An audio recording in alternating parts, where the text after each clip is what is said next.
গত শেখ হাসিনার আমলে 17 বছরে যা বেড়েছিল 3 মাসে ততটুকু গ্যাসের দাম তারা বাড়াতে সক্ষম হয়েছে।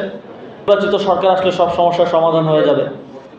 দেশে যদি ধর্ষণ হতো সেটারও সমাধান দেওয়া হতো নির্বাচিত সরকার।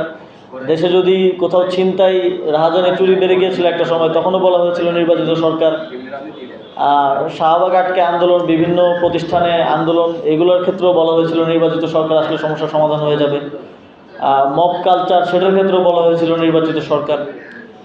দেশে নির্বাচিত সরকার আসলো, কিন্তু আমরা এই কোনো কিছুরই পরিবর্তন না, বরং আরও সব কিছু বাড়তে দেখছি। আমরা দেখছি মব জাস্টিস বেড়ে গেছে। আমরা দেখছি মাত্র এই মাসেই ধর্ষণের শিকার হয়েছেন 84 জন। এর মধ্যে 6 জন শিশুকে ধর্ষণের পরে হত্যা করা হয়েছে। এবং প্রত্যেকটা স্ট্যাটিস্টিক্সে নির্বাচিত সরকার ভালো করছে। যে খারাপ খারাপ জিনিসগুলো আছে সেগুলোতে স্ট্যাটিস্টিক্স ওয়াইজ নির্বাচিত সরকার এখন আস্তে আস্তে আরও উপরের দিকে যাচ্ছে। এবং আমরা দেখেছি আমাদের যিনি স্বরাষ্ট্রমন্ত্রী আছেন, তিনি দায়িত্ব নেওয়ার পর প্রথম দিন বলেছিলেন যে মব বন্ধ করে দিবেন, কিন্তু এখন আমরা আরও মব বাড়তে দেখছি। এবং বেশিরভাগ ক্ষেত্রে আমরা সরকার দলীয় লোকজনের সেখানে সংশ্লিষ্টতা দেখছি। তো সরকার যে শুধুমাত্র জুলাই গণঅভ্যুত্থান, এদেশের মানুষের গণতান্ত্রিক আকাঙ্ক্ষা, এদেশের মানুষের একটি নতুন বাংলাদেশ বিনির্মাণের আকাঙ্ক্ষা বাস্তবায়ন করতে ফেল করছে তা না, সরকার অ্যাডমিনিস্ট্রেশন পরিচালনার ক্ষেত্রেও ফেল করেছে। পরিচালনায় ভালো ছিল না। আপনারা যারা এখানে সিনিয়ররা আছেন, যারা বিএনপির আগের আমলগুলো দেখেছেন, তারা হয়তো আরও ভালো বলতে পারবেন।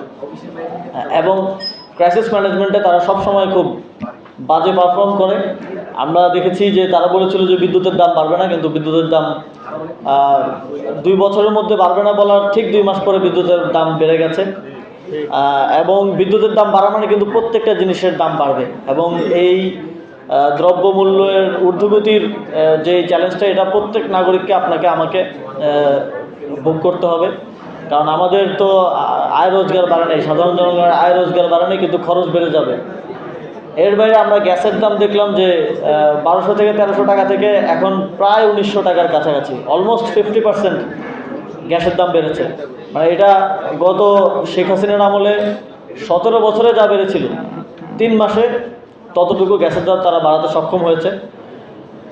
এবং এইটারও একটা নেগেটিভ ইফেক্ট পড়বে, কারণ বিদ্যুৎ এবং গ্যাসই তো আমাদের যেই ইন্ডাস্ট্রি থেকে শুরু করে প্রত্যেকটা ছোট এবং মাঝারি বিজনেসের মূল এনার্জিটা আসে ওইখান থেকে। তো এটার দাম যখন বাড়বে, স্বাভাবিকভাবে তাদের উৎপাদিত প্রোডাক্টের দামও বেড়ে যাবে এবং এটার প্রভাব আমাদের প্রত্যেকের দৈনন্দিন জীবনে পড়বে সামনের দিনে। তো বিএনপির এই যে অ্যাডমিনিস্ট্রেশন, একই সাথে অ্যাডমিনিস্ট্রেশন পরিচালনায় ব্যর্থতা এবং গণঅভ্যুত্থানের আকাঙ্ক্ষা বাস্তবায়নের ব্যর্থতা, এই সব কিছু মিলিয়ে বিএনপি ইতিমধ্যে অজনপ্রিয় একটি সরকারে পরিণত হয়েছে। আপনারা দেখেছেন যে কোনো একটা জেলায় এমপি অথবা মন্ত্রীর সংবর্ধনা অনুষ্ঠানের সামনে চেয়ারে কেউ নাই। আওয়ামী লীগ যেখানে পৌঁছাইতে আওয়ামী লীগের 17 বছর লেগেছিল, সেখানে বিএনপি 3 মাসে তারা সেখানে পৌঁছে গেছে। আমরা শেষ দেখেছিলাম যে শেখ হাসিনার কয়েকটা উদ্বোধন অনুষ্ঠানে তাদেরও দলীয় নেতাকর্মীরা আসে নাই। তো তাদেরকে আমরা তখন কথা বলতে শুনেছি যে তারা টাকা দিছে, কিন্তু নেতাকর্মী নিয়ে আসে নাই তাদের নেতারা। তো একই অবস্থায় বিএনপি চলে গেছে। তো আমরা একটা জিনিস দেখেছি যে জুলাই গণঅভ্যুত্থানে অনেকে বলে নেপালের সাথে আমাদেরকে তুলনা করে। তো নেপালে যেই পার্টিটা এখন ক্ষমতায় আছে, তারা পার্টি গঠন করেছিল 2022 সালে। তো যখন তাদের গণঅভ্যুত্থান হয়, তখন তাদের এখানে উপজেলা পর্যায়ে বা আমাদের মতো বিভিন্ন ইউনিট পর্যায়ে তাদের কাঠামো ছিল। ফলে যখন গণঅভ্যুত্থানটা হয়, তারা ওই কাঠামোটাকে ধরে নির্বাচনে ভালো ফলাফল করতে পেরেছে।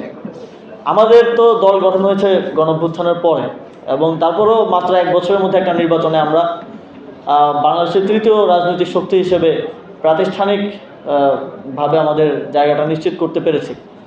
এবং সংসদে আমাদের প্রতিনিধিত্ব এবং ভোটের দিক থেকেও আমরা 3য় রাজনৈতিক দল এখন। তো আমরা এখন আমাদের একটা স্ট্রাকচার আছে সামনে। এটা অবশ্যম্ভাবী, এটার জন্য আপনার আমার খুব বেশি কিছু করা লাগবে না। যে বিএনপি সরকার, তারা যদি অ্যাটলিস্ট অ্যাডমিনিস্ট্রেশন, অ্যাটলিস্ট বাংলাদেশের ইকোনমিক সেক্টরটাকে ধরে রাখতে পারতো, তাহলে হয়তো আমি তাদের ব্যাপারে আশাবাদী হতে পারতাম যে তারা তাদের মেয়াদটা শেষ করতে পারবে। কিন্তু যেভাবে ফল করতেছে, তাদের বেশি দিন সময় নাই, এবং সেটার জন্য আপনার আমাকে খুব বেশি কিছু করতে হবে না।